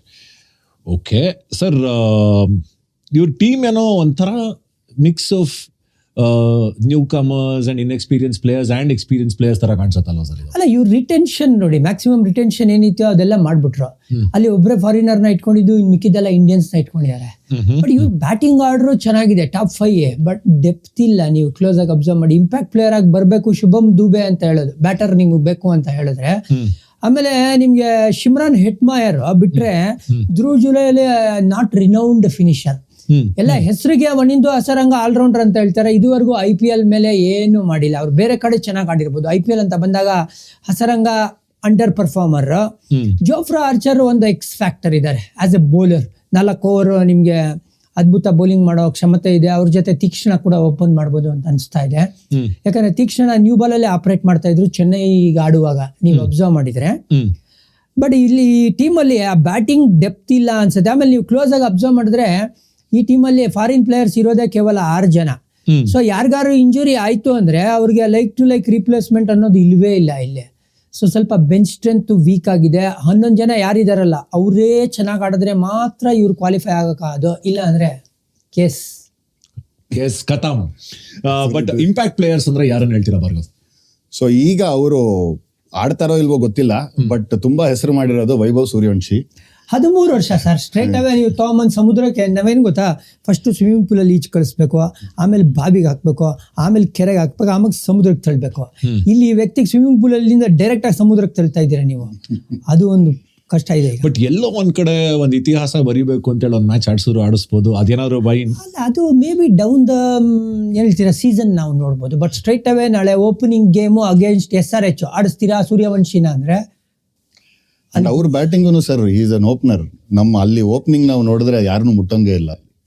ಇಲ್ಲ, ಅವ್ರಿಗೆ ಈಸಿನ್ ಮಾಡಕ್ಕೆ ನೋಡ್ತಾರೆ. ಸ್ಟ್ರೈಟ್ ಅವೇ ಅವ್ರಿಗೆ ಮೋಸ್ಟ್ಲಿ ಒಂಥರ ನರ್ಚರ್ ಮಾಡ್ಬೋದು. ಕರೆಕ್ಟ್. ರಾಹುಲ್ ದ್ರಾವಿಡ್ ಇದಾರೆ ಅಲ್ಲಿ, ಬೆಸ್ಟ್ ಪರ್ಸನ್ ಯಂಗ್ಸ್ಟರ್ಗಳನ್ನ ಹ್ಯಾಂಡಲ್ ಮಾಡಕ್ಕೆ. ಹಾಗಾಗಿ ಇದು ಸೂರ್ಯವಂಶಿಗೆ ವರ ಅಂತ ಹೇಳ್ತೀನಿ. ಅವ್ರು RRಗೆ ಸೆಲೆಕ್ಟ್ ಆಗಿರೋದು. ಓಕೆ, ನಾಳೆ ವರ ನಟ ಆಗ್ಬೋದು ಇವರು. ಬಟ್ ಇನ್ನೂ 2 ಹೆಸರು ಬರುತ್ತೆ. ಒಂದು ಶುಭಮ್ ದುಬೆ, ಇನ್ನೊಂದು ಜೋಫ್ರಾ ಆರ್ಚರ್. ನೀವೇ ಕೊಟ್ಟಿರೋದು, ಇದ್ರ ಬಗ್ಗೆ ಏನ್ ಹೇಳ್ತೀರಾ? ಶುಭಮ್ ದುಬೆದು ಡೊಮೆಸ್ಟಿಕ್ ಸೀಸನ್ ತುಂಬಾ ಚೆನ್ನಾಗಿದೆ. ಅವ್ರದ್ದು he is known for is long hitting. ಅವರು ಸೊ ನಿಮ್ಗೆ ಸರ್ ಹೇಳ್ದಂಗೆ ಫಿನಿಷರ್ ರೋಲ್ಗೆ ನಿಮ್ಗೆ ಯಾವ್ದಾನ ಬೇಗ ವಿಕೆಟ್ ಹೋಯ್ತು ಅಂತಂದ್ರೆ ಐ ಥಿಂಕ್ ಹೈ ಪೊಟೆನ್ಷಿಯಲ್ ಬರೋದು ಅವ್ರ ಚಾನ್ಸಸ್ ಜಾಸ್ತಿ ಇದೆ. ಜೋಫ್ರಾ ಆರ್ಚರ್ ಏನಕ್ಕೆ ಅಂತಂದ್ರೆ, ಎಸ್ ವೈಟ್ ಬಾಲ್ ಅಲ್ಲಿ ನಾವು ರೀಸೆಂಟ್ ಆಗಿ ನೋಡಿದಾಗ ಚಾಂಪಿಯನ್ಸ್ ಲೀಗ್ ಅವ್ರಿಗೆ ಇದು ಪಿಚ್ ಸಪೋರ್ಟ್ ಮಾಡಬೇಕು. ಈ ಈಡನ್ ಗಾರ್ಡನ್ಸು, ಚೆನ್ನೈ, ಈ ತರ ಪಿಚ್ ಅಲ್ಲಿ ಅವ್ರು ಹೆಂಗ್ ಬೌಲಿಂಗ್ ಮಾಡ್ತಾರೆ ಅನ್ನೋದು ತುಂಬಾ ಇಂಪಾರ್ಟೆಂಟ್ ಆಗುತ್ತೆ. ಸೊ ಅದರಲ್ಲಿ ನಿಮ್ಗೆ ತೀಕ್ಷ್ಣ ಅವರೆಲ್ಲಾನೇ ದೇ ವಿಲ್ ಹ್ಯಾವ್ ಟು ಒಂಥರ ಮುಂದೆ ಬಂದು ಅವ್ರ ಗೇಮ್ ಗೆಲ್ಸ್ಕೊಡ್ಬೇಕಾಗತ್ತೆ. ಜೋಫ್ರಾ ಆರ್ಚರ್ ಅಷ್ಟು ಎಫೆಕ್ಟಿವ್ ಇರ್ತಾರೆ ಅಂತ ಗೊತ್ತಿಲ್ಲ. ಅದಕ್ಕೆ ಅವ್ರ ಮ್ಯಾಚ್ಗಳಲ್ಲಿ ಹೆಂಗ ಆ ಪಿಚ್ಗಳಲ್ಲಿ ಇಂಜುರಿ ಪ್ರೋನಿ ಜೋಫ್ರಾ ಆರ್ಚರ್. ನಿಮ್ಗೆ 1-2 ಮ್ಯಾಚ್ ಆಡ್ತಾರೆ, ಸಡನ್ ಆಗಿ ಅವ್ರಿಗೆ ಅವ್ರ ಕರಿಯರ್ ನೀವು ನೋಡ್ಕೊಂಡ್ಬಂಡಿ ಫ್ರೀಕ್ವೆಂಟ್ ಬ್ರೇಕ್ ಡೌನ್ಸ್ ಇದ್ದೇ ಇದೆ ಅವ್ರಿಗೆ. ಸೊ ಇಡೀ IPL ಅಲ್ಲಿ 14 ಪಂದ್ಯ ಆಡ್ತಾರ ಜೋಫ್ರಾ ಅಂದ್ರೆ ನಂಗೆ ಯಾಕೋ ಡೌಟ್. ಹಂಗಂತೆ ಈಗೆಲ್ಲ ಒಂದ್ ಕಡೆ ಆನ್ ಪೇಪರ್ ಆಲ್ರೌಂಡರ್ ಅಂತ ತಗೊಂಡ್ರೆ ಇಬ್ರೇ ಇದಾರಲ್ಲ ಸರ್ ಈ ಟೀಮಲ್ಲಿ. ಸರ್ ನನಗೆ ಆಲ್ರೌಂಡರ್ ಅನ್ನೋದಕ್ಕಿಂತ ಅದೇ ನೀವು ಹೇಳ್ದಂಗೆ ಆಲ್ರೌಂಡರ್ ಇದ್ರೆ ಬ್ಯಾಟಿಂಗ್ ಡೆಪ್ತ್ ಇರುತ್ತೆ. ಬಟ್ ಈ ಇಂಪ್ಯಾಕ್ಟ್ ಪ್ಲೇಯರ್ ರೂಲ್ ಬಂದ್ಬಿಟ್ಟು ಆಲ್ರೌಂಡರ್ಸ್ಗಳ ಪಾತ್ರನೇ ಕಮ್ಮಿ ಆಗ್ಬಿಟ್ಟಿದೆ. ಯಾಕಂದ್ರೆ ನೀವು ಒಬ್ಬ ಸ್ಪೆಷಲಿಸ್ಟ್ ಬ್ಯಾಟ್ಸ್ಮನ್ನೇ ತರ್ಬೋದು. ಬಟ್ ಇಲ್ಲಿ ಸ್ಪೆಷಲಿಸ್ಟ್ ಬ್ಯಾಟ್ಸ್ಮನ್ ಇರೋದೇ ಒಬ್ಬ ಶುಭಮ್ ದುಬೆ. ಬಿಟ್ರೆ ಇವ್ರು ಹೇಳ್ದಂಗೆ ಸೂರ್ಯವಂಶಿ. ಅದು ಬಿಟ್ರೆ ನನಗೆ ಗುರು ಇವ್ರ ಖಂಡಿತವಾಗ್ಲೂ ಎನಿ ಟೈಮ್ ತರ್ಬೋದು ನಾನು ಆಸ್ ಇಂಪ್ಯಾಕ್ಟ್ ಪ್ಲೇಯರ್ ಅಂತ ಹೇಳಕ್ಕೆ ಇಲ್ಲಿ ಇಲ್ಲ. ಯಾಕಂದ್ರೆ ಅವರು ತುಂಬಾ ಸ್ಪೆಂಡ್ ಮಾಡ್ಬಿಟ್ಟಿದ್ದಾರೆ ರಿಟೆನ್ಷನ್ ಅಲ್ಲೇ, ಅದಕ್ಕೋಸ್ಕರ ಒಳ್ಳೆ ಬೈ ಮಾಡೋಕ್ಕಾಗಿಲ್ಲ. ಬಟ್ ಒನ್ ಇಂಪಾರ್ಟೆಂಟ್ ಫ್ಯಾಕ್ಟರ್ ನನ್ನ ಪ್ರಕಾರ ರಿಯಾನ್ ಪರಾಗ್, ಅಂದ್ರೆ ಅವ್ರ ಎಕ್ಸ್ಪೀರಿಯನ್ಸು, ಅವ್ರನ್ನು ತುಂಬಾ ನರ್ಚರ್ ಮಾಡಿದಾರಲ್ವ RR. ಅವ್ರಿಗೆ ಆಟಿಟ್ಯೂಡ್ ಸ್ವಲ್ಪ ಕಂಪ್ಲೇಂಟ್ ಇತ್ತು, ಬಟ್ ಅದೇನಾದ್ರು ತಿದ್ಕೊಂಡು ಮುಂದಕ್ಕೆ ಹೋಗ್ತಾರ ಅನ್ನೋದು ನನ್ನ ಪ್ರಶ್ನೆ. ಇಲ್ಲ, ಒಳ್ಳೆ ಕ್ರಿಕೆಟರ್ ಆಗ್ತಾರೆ. ಇತ್ತೀಚಿನ ದಿನಗಳಲ್ಲಿ ಆ ಸೀರಿಯಸ್ನೆಸ್ ನೋಡ್ತಾ ಇದೀವಿ. ಸೂಪರ್ ಆಗಿ ಆಡ್ತಾ ಇದ್ದಾರೆ ಆ ವ್ಯಕ್ತಿ. ಲಾಸ್ಟ್ ಸೀಸನ್ ಅಂತೂ 500+ ರನ್ಸ್ ಬೇರೆ ಮಾಡಿರೋದು ಅವರು. ಅದಕ್ಕೋಸ್ಕರ ಇವ್ರನ್ನ ಆ ರೇಂಜ್ಗೆ ರಿಟೈನ್ ಮಾಡಿರೋದು. ಸಾಲಿಡ್ ಆಗಿದೆ ಬ್ಯಾಟಿಂಗ್ ಲೈನ್ ಅಪ್, ಡೆಪ್ತ್ ಇಲ್ಲ ಅನ್ನೋದು ಒಂದೇ ಕೊರಗು. ರಿಯಾನ್ ಪರಾಗ್ ಅವ್ರ ಬೌಲಿಂಗು ಈ ಟೈಮ್ ಇಂಪಾರ್ಟೆಂಟ್ ಆಗುತ್ತೆ. ಅವ್ರು ಹಾಕಿದ್ದಾರೆ T20 ಇಂಟರ್ನ್ಯಾಷನಲ್ ಮಾಡ್ತಾರೆ ಅನ್ಸುತ್ತೆ. ಮಾಡ್ತಾರೆ, ಏನೇನೋ ಒಂದು ಕೆರಮ್ ಬಾಲ್, ಆಫ್ ಸ್ಪಿನ್ ಮಿಕ್ಸ್ಚರ್ ಒಂಥರ. ನೋಡೋಣ, ಕಾದ್ ನೋಡ್ಬೇಕು. ನಮ್ಮ ರಾಹುಲ್ ದ್ರಾವಿಡ್ ಅವರ ಒಂದು ಏನ್ ಹೇಳ್ತಾರೆ ಎಕ್ಸ್ಪೀರಿಯನ್ಸ್, ಯಂಗ್ಸ್ಟರ್ಸ್ ನ ಹೇಗೆ ಗ್ರೂಮ್ ಮಾಡ್ತಾರೆ, ಈ ತಂಡ ಹೇಗೆ ಬರುತ್ತೆ ಅನ್ನೋದೇ ಇಟ್ಸ್ ಕ್ವೈಟ್ ಇಂಟ್ರೆಸ್ಟಿಂಗ್ ಅಂತ ನನಗನ್ಸುತ್ತೆ. ಸೊ ಮೂವಿಂಗ್ ಫಾರ್ವರ್ಡ್, ನಮ್ಮ ಮುಂದಿನ ತಂಡ one of the best teams in this years IPL ಅಂತ ಬರ್ತಾ ಇದ್ದಂಗೆ ಜಾನಿ ಸರ್ ಹೇಳ್ಬಿಟ್ರು ನನಗೆ, ದಟ್ ಈಸ್ ಪಂಜಾಬ್. ಪಂಜಾಬ್ ಒಂಥರ ಫೇಸ್ ಲಿಫ್ಟ್ ಮಾಡಿದ್ದಾರೆ, ಈ ಸಲ ಗೆಲ್ಲೇಬೇಕು ಅನ್ನೋ ಹುಮ್ಮಸ್ಸಲ್ಲಿ ಯಾವಾಗಲೂ ಪಂಜಾಬ್ ಒಂಥರ it's not a bad team but not a great team ಅನ್ನೋಂಗಿರೋದು. ಸೊ ಈ ಸಲ ನೋಡ್ತಾ ಹೋದ್ರೆ ಪಂಜಾಬ್ ಪ್ಲೇಯಿಂಗ್ 11 ಹೇಳ್ತೀರಾ? ಖಂಡಿತ. So it starts off with Prabhsimran Singh, ಆಮೇಲೆ ಜಾಶ್ ಇಂಗ್ಲಿಷ್, ಇಬ್ರು ಡೈನಮಿಕ್ ಬ್ಯಾಟರ್ಸ್, ಫಾಲೋಡ್ ಬೈ ಇದು ಶ್ರೇಯಸ್ ಅಯ್ಯರ್. ಇವಾಗ ಮಾರ್ಕಸ್ ಟಾಯ್ನಿಸ್ ಅಥವಾ ಅಜ್ಮತುಲ್ಲಾ ಉಮರ್ ಜಾಯ್ ಇಬ್ರಲ್ಲಿ ಒಬ್ರು ಆಡ್ತಾರೆ. ಗ್ಲೆನ್ ಮ್ಯಾಕ್ಸ್ವೆಲ್, ಶಶಾಂಕ್ ಸಿಂಗ್, ಆಮೇಲೆ ಸೂರ್ಯಾನ್ ಶಿಗ್ಡೆ. ಇವ್ರ ಬಗ್ಗೆ ಮಾತಾಡ್ಲೇಬೇಕು. ಲೈಕ್ ಮುಂಬೈಯಿಂದ ಆಲ್ರೌಂಡರ್ ಶ್ರೇಯಸ್ ಅಯ್ಯರ್ ಅವ್ರ ಜೊತೆನೆ ಆಡಿರೋದು. ಅಂಡ್ ಈ ಟೈಮ್ ಸ್ಮಾರ್ಟ್ ಫೈನಲ್ಸ್ ಅಲ್ಲೂ ಎಂತ ಪರ್ಫಾರ್ಮೆನ್ಸ್ ಕೊಟ್ಟಿದ್ದಾರೆ ಅಂತಂದ್ರೆ he was the man of the final. ಒಂದು 16 ಬಾಲಲ್ಲಿ 32 ರನ್ ಆಡಿ ಗೆಲ್ಸ್ಕೊಟ್ಟಂತ ಪ್ಲೇಯರ್. ಸೊ ಅವ್ರನ್ನ ಖಂಡಿತ ಆಡಿಸ್ತಾರೆ ಅಂತಿದೆ. ಅದ್ ಬಿಟ್ರೆ ಮಾರ್ಕೋ ಯಾನ್ಸನ್, ಹರ್ಷದೀಪ್ ಸಿಂಗ್, ಯುಜ್ವೇಂದರ್ ಚಹಲ್ ಅಂಡ್ ಹರ್ಪ್ರೀತ್ ಬ್ರಾರ್. ಓಹೋ, ಆಮೇಲೆ ನೀವು ಇಂಪ್ಯಾಕ್ಟ್ ಸಬ್ಸ್ ಕಡೆ ನೋಡ್ತಾ ಬಂದ್ರು ವೈಶಾಖ್ ವಿಜಯ್ ಕುಮಾರ್ ಇದಾರೆ ಬೌಲಿಂಗ್ ಅಲ್ಲಿ, ಯಶ್ ಠಾಕೂರ್ ಆಗ್ಬೋದು, ನೆಹಾಲ್ ವಧೀರಾ ಸ್ಟ್ರೈಟ್ ಅವೇ 11 ಅಲ್ಲಿ ಬರ್ತಾರೆ. ಆ ಥರ ಒಂದು ಕ್ರೆಡೆನ್ಷಿಯಲ್ಸ್ ಇದೆ. IPL ಅಲ್ಲಿ ಮುಂಬೈಗೆ ಆಡಿರುವಾಗ ಲೆಫ್ಟ್ ಹ್ಯಾಂಡೆಡ್ ಬ್ಯಾಟ್ ಔಟ್ಸ್ಟ್ಯಾಂಡಿಂಗ್ ಆಗಿ ಆಡಿದ್ದಾರೆ. ಸೊ ಈ ವ್ಯಕ್ತಿಗೆ ಜಾಗ ಇರುತ್ತೆ 11 ಅಲ್ಲಿ. ಪ್ರಭ್ಸಿಮ್ರನ್, ಜಾಶ್ ಇಂಗ್ಲಿಷ್ ಓಪನ್ ಮಾಡ್ತಾರೆ. ನೆಹಾಲ್ ವಧೀರಾ ನೋಡಿ ಅಲ್ಲಿ ಇಬ್ರು ರೈಟ್ ಹ್ಯಾಂಡರ್ಸ್ ಆಗೋದ್ರು ಓಪನರ್. ಸೊ ಇಮಿಡಿಯೇಟ್ ಆಗಿ ನಂಬರ್ 3 ಒಬ್ಬ ಲೆಫ್ಟ್ ಹ್ಯಾಂಡರ್ನ ಫಿಟ್ ಮಾಡಕ್ಕೆ ಯೋಚನೆ ಮಾಡ್ತಾರೆ. ಯಾಕಂದ್ರೆ ಅದಾದ್ಮೇಲೆ ಶ್ರೇಯಸ್ ಅಯ್ಯರ್ ಇದು, Marcus Stoinis again right hander, Glenn Maxwell again right hander. So ಅದಕ್ಕೆ ಇಲ್ಲಿ ಟಾಪ್ ಆಫ್ ದಿ ಆರ್ಡರ್ ಅಲ್ಲಿ ಒಬ್ಬ ಲೊಡ್ಡೆ ಇರೋದು ಬಹಳ ಇಂಪಾರ್ಟೆಂಟ್ ಆಗುತ್ತೆ. That is the reason Nehal Wadhera ಅಲ್ಲಿ ನಿಮ್ಗೆ 3 ಕಾಣಿಸ್ಬೋದು ಅಂತ ನಂಗೆ ಅನಿಸ್ತಾ ಇದೆ. Very nice. But I want to talk about Glenn Maxwell. RCB ಬಿಟ್ಕೊಟ್ರು, ಇವರು ಆಡ್ದಂಥ ಫ್ರಾಂಚೈಸಿಗೆ ಮತ್ತೆ ವಾಪಸ್ ಹೋಗಿದ್ದಾರೆ ಮ್ಯಾಕ್ಸ್ವೆಲ್. ಸೊ ಮ್ಯಾಕ್ಸ್ವೆಲ್ಗೆ ಆ ಸೀರಿಯಸ್ನೆಸ್ ಮತ್ತೆ ಬಂದಿರುತ್ತಾ, ಬುದ್ಧಿ ಕಲ್ತಿದಾರ ಇವರು, ಅಥವಾ ಮತ್ತೆ ಸುಮ್ಮನೆ ಒಂದು 4 ಮ್ಯಾಚ್ ಆಡೋದು, 1-2 6 ಹೊಡಿಯೋದು, ಕಾಸು ಎಣ್ಸ್ಕೊಂಡು ಮನೆಗೆ ಹೋಗೋದು, ಈ ಥರ ಆಗತ್ತಾ ಅಂತ? ಎಣ್ಸೋದಿಲ್ಲ ಅನ್ಸುತ್ತೆ ಈ ನಡುವೆ, ಬರೀ ಬಂಕ್ ಹಾಕೊಂಡು ಹೊಟ್ಟೋಗುತ್ತಲ್ಲ. ಸೊ ಎಣ್ಸೋ ಅವಶ್ಯಕತೆ ಇಲ್ಲ ಅಂತ ಅನಿಸುತ್ತೆ. ಅಲ್ಲ, ಮ್ಯಾಕ್ಸ್ವೆಲ್ ಇರೋದೇ ಹಾಗೆ. ನೀವು ಅವರಿಂದ ಮ್ಯಾಕ್ಸಿಮಮ್ ರನ್ಸ್ನ ಎಕ್ಸ್ಪೆಕ್ಟ್ ಮಾಡೋಕ್ಕಾಗಲ್ಲ. ಇಂಪ್ಯಾಕ್ಟ್ ಬರುವಂಥ ರನ್ಸ್ ಅಥವಾ ಇಂಪ್ಯಾಕ್ಟ್ ಬರುವಂಥ ಇನ್ನಿಂಗ್ಸ್ಗಳನ್ನ ಎಕ್ಸ್ಪೆಕ್ಟ್ ಮಾಡಿ. ಯಾವ ಸೀಸನಲ್ಲೂ ನಿಮಗೆ ಮ್ಯಾಕ್ಸ್ವೆಲ್ IPL ಅಲ್ಲಿ ಟಾಪ್ ರನ್ ಗೆಟರ್ಸ್ ಲಿಸ್ಟಲ್ಲಿ ಬರೋದಿಲ್ಲ. ಬಟ್ ನೀವು ಹೈಯೆಸ್ಟ್ ಸ್ಟ್ರೈಕ್ ರೇಟ್ಸ್ ಅಂತ ತೊಗೊಳ್ಳಿ, ಅವಾಗ ಮ್ಯಾಕ್ಸ್ವೆಲ್ ನಿಮ್ಗೆ ಆ ಲಿಸ್ಟಲ್ಲಿ ಕಾಣ್ಬೋದು. ಅವ್ರ ಪಾತ್ರ ಕೂಡ ಅದೇ ಥರ ಇರುತ್ತೆ. ಗುರು, ನೀನು ನನಗೆ ಒಂದು 30-40 ರನ್ 12 ಬಾಲಲ್ಲಿ ಕೊಡ್ಸಪ್ಪ ಅಷ್ಟೇ. ಎಲ್ಲ ಒಂದ್ ಕಡೆ ಇವ್ರ ಬೌಲಿಂಗ್ ಯೂನಿಟ್ ಸಖತ್ ಸ್ಟ್ರಾಂಗ್ ಆಗಿದೆ. Looks like a very strong team. ಒಳ್ಳೊಳ್ಳೆ ರೀಪ್ಲೇಸ್ಮೆಂಟ್ಸ್ ಇದೆ ಅಂತ ನಿಮ್ಗೆ ಅನ್ಸುತ್ತಾ sir? Arshdeep Singh, Yuzvendra Chahal 2 of the best T20 bowlers ಅಲ್ಲಿ ಇಟ್ಕೊಂಡಿರೋದು. ಸಖತ್ ಬ್ಯಾಲೆನ್ಸ್ ಇದೆ. ಈ ಒಂದು ಟೀಮಲ್ಲಿ ಒಂದು ವೀಕ್ನೆಸ್ ಹುಡುಕಿ ಅಂತ ಹೇಳಿದ್ರೆ ಸುಮ್ಮನೆ ಕಂಪಲ್ಸರಿ ಹುಡುಕ್ಬೇಕಾ ಅನ್ನೋದು ಬಿಟ್ರೆ ಅದರ್ವೈಸ್ ಏನೂ ಇಲ್ಲ. ಎಲ್ಲ ಬಾಕ್ಸ್ ಟಿಕ್ ಆಕ್ಷನ್ ಅಲ್ಲಿ ಒಳ್ಳೆ ಕೆಲಸ ಮಾಡಿದ್ದಾರೆ. ಈಗ ಆಕ್ಷನ್ ಅಲ್ಲಿ ಒಳ್ಳೆ ಕೆಲಸ ಮಾಡ್ಬೇಕಷ್ಟೇ. ಹಂಗಂತೀರಾ? ಈಗ ಮುಂದಿನ ಟೀಮ್ ಗುಜರಾತ್ ಟೈಟನ್ಸ್. ಬಂದಿದ್ದ ಮೊದಲನೇ ಸೀಸನ್ ಅಲ್ಲೇನೆ ಚಾಂಪಿಯನ್ಶಿಪ್ ಗೆದ್ದುಬಿಟ್ರು ಈ ಲೀಗಲ್ಲಿ. ಸೊ ಅವರ ಈ ವರ್ಷದ ಟೀಮ್ ಹೇಗಿದೆ ಬನ್ನಿ ನೋಡೋಣ. ಸೊ ಇವ್ರದ್ದು starting 11 starts of captain Shubman Gill, Jos Buttler number 1 and 2, Sai Sudharsan 3, Shahrukh Khan 4, Glenn Phillips 5, Rahul Tewatia 6, Mahipal Lomror 7, Rashid Khan 8, Washington Sundar 9, 10 Kagiso Rabada, Mohammed Siraj 11. ಎಲ್ಲ ಒಂದ್ ಕಡೆ ತಿವಾಟಿಯಾಗೆ ಇನ್ನೂ ಗೇಮ್ ಉಳಿದಿದೆ, ಅವ್ರಿಗೆ ಜಾಗ ಇದೆ ಅಂತ ನಿಮ್ಗೆ ಅನ್ಸುತ್ತಾ? 100% ಸರ್, ಸಖತ್ತಾಗಿ ಆಡ್ತಾರೆ, ಅದ್ರಲ್ಲಿ ಏನು ಡೌಟೇ ಇಲ್ಲ. One of the finishers, established finishers IPL ಅಲ್ಲಿ ಯಾರು ಅಂದ್ರೆ ಅದು Tewatia. Being a left hander, ಆ ಒಂದು ಅಡ್ವಾಂಟೇಜ್ ಕೂಡ ಇದೆ. ಲೆಫ್ಟ್ ಹ್ಯಾಂಡರ್ ಈ IPL ಅಲ್ಲಿ ಇರೋದು ಬಹಳ ಇಂಪಾರ್ಟೆಂಟ್. ಕಾರಣ ಏನು ಗೊತ್ತಾ, ನೀವು ಸಮ್ ಪಾಯಿಂಟ್ ಆಫ್ ಟೈಮ್ ಈ ಎಲ್ಲ ಗ್ರೌಂಡಲ್ಲೂ ಯಾವುದೋ ಒಂದು ಬೌಂಡ್ರಿ ಚಿಕ್ಕದಿರುತ್ತೆ, ಒಂದ್ ಕಡೆ ದೊಡ್ಡದಿರುತ್ತೆ. ಸೊ ಆ ರೈಟ್ ಟು ಲೆಫ್ಟ್ ಕಾಂಬಿನೇಷನ್ ಇದ್ದಾಗ ನೀವು ಎವ್ರಿ ಓವರ್ ನೀವು ಶಾರ್ಟರ್ ಬೌಂಡ್ರಿನ ಟಾರ್ಗೆಟ್ ಮಾಡ್ಬೋದು. ಸೊ ಅದಕ್ಕೆ ಈ ಲೊಡ್ಡೆಗಳು ಇರೋದು ಬಹಳ ಇಂಪಾರ್ಟೆಂಟ್. ತೆವಾತಿಯಾ ಆ ಒಂದು ಅಡ್ವಾಂಟೇಜ್ನ ತರ್ತಾರೆ. ಒಂದು ಕಡೆ ಲೊಡ್ಡೆಗಳಿರೋದು ಇಂಪಾರ್ಟೆಂಟು, ಬಟ್ ಇನ್ನೊಂದು ಕಡೆ ನಮ್ಮ ಮಿಯಾ ಕೂಡ ಇಂಪಾರ್ಟೆಂಟು. ಯಾಕಂದರೆ ಒಂಥರ ಹೋಮ್ ಫ್ರಾಂಚೈಸಿ RCB ಅಂತ ಅನ್ಸ್ಕೊಂಡವರು ಬಿಟ್ಟು ಇವಾಗ ಹೋಗಿ ಗುಜರಾತ್ ಸೇರಿದ್ದಾರೆ. ಇವ್ರ ಇಂಪ್ಯಾಕ್ಟ್ ಹೇಗಿರುತ್ತೆ ಅನ್ಸುತ್ತೆ ಸರ್ ನಿಮಗೆ? ಅವರು ಒಂಥರ ಪ್ರೂವ್ ಮಾಡೋಕ್ಕೆ ಈ ಸತಿ ಬೌಲಿಂಗ್ ಮಾಡ್ತಾರೆ ಅಂತ ನನಗನ್ನಿಸ್ತಾ ಇದೆ. ಯಾಕೆ ಬಿಟ್ರಿ RCB ಅಂತ ಪ್ರಶ್ನೆ ಕೇಳ್ತಾರೆ ಅವ್ರ ಪರ್ಫಾರ್ಮೆನ್ಸ್ ಮೂಲಕ. ಅಂದರೆ ಬಟ್ T20 ಅಂತ ಬಂದಾಗ ಆನೆಸ್ಟಾಗಿ ಹೇಳ್ತೀನಿ, ಸಿರಾಜ್ ಅಂತ ಒಳ್ಳೆ ಪರ್ಫಾರ್ಮೆನ್ಸ್ ಇಲ್ಲ. ಅವ್ರದ್ದು ಎಕಾನಮಿ ಇಲ್ಲ, ಇನ್ಫ್ಲೇಷನ್ ಅವ್ರದ್ದು ಗೊತ್ತಾಯ್ತಲ್ಲ. ಎಕಾನಮಿ ಅಂತ ಹೇಳಿದ್ರೆ ನಿಮ್ಗೆ 8 ಒಳಗಡೆ ಇರಬೇಕು, ಇವ್ರದ್ದು 9, 10 ಆ ರೇಂಜ್ಗಿದೆ. ಅದಕ್ಕೋಸ್ಕರನೇ ಸೊ ಇವರು ಒಂಥರ ಆ ಚಹಲ್ ನೋಡಿದಾಗ ಪ್ರತಿ ಸಲ ನಮ್ಗೆ ಯಾಕೆ ಬಿಟ್ಕೊಟ್ವಿ ಅನ್ನೋ ಒಂದು ಹೊಟ್ಟೆ ಉರಿ ಬರುತ್ತಲ್ಲ ನಮಗೆ, ಅದೇ ತರ ಹೊಟ್ಟೆ ಉರಿಸ್ತಾರ ನಮ್ಗೆ ಈ ಸಲ? ನೈ ಡೌಟ್. ಇನ್ನು T20ಗೆ ಅವ್ರಿಗೆ ಸಕ್ಸೀಡ್ ಆಗಬೇಕು ಅಂತ ಹೇಳಿದ್ರೆ ಒಂದು ಅವ್ರ ಬೌಲಿಂಗಲ್ಲಿ ಆ ವೇರಿಯೇಷನ್ ಬರಬೇಕು. ವೇರಿಯೇಷನ್ ಅಂದರೆ ಆ slower one, effective slower one ಬರಬೇಕು. ಅದಿಲ್ಲ ಈ ವ್ಯಕ್ತಿ ಹತ್ರ. ಆಮೇಲೆ ಅಟ್ ವಿಲ್ ಯಾರ್ಕಾರ ಹಾಕೋ ತಾಕತ್ತಿರಬೇಕು. ಅದು ಎರಡು ಇವರು ಡೆವಲಪ್ ಮಾಡ್ಕೊಳ್ಳೋ ತನಕ ಈ ಫಾರ್ಮೆಟಲ್ಲಿ ಇನ್ನು ಅವರು ಎಸ್ಟಾಬ್ಲಿಷ್ ಆಗಬೇಕು. ಇವ್ರ ಹೆಸರು ಇಲ್ಲಿ ಪ್ಲೇಯಿಂಗ್ 11 ಅಲ್ಲಿ ಇದೆ, ಬಟ್ ಓವರ್ ಹಿಮ್ ನೀವು ನಿಮ್ಮ ಶಿಷ್ಯ ಪ್ರಸಿದ್ಧ ಕೃಷ್ಣನ್ ಚೂಸ್ ಮಾಡ್ತೀರಾ?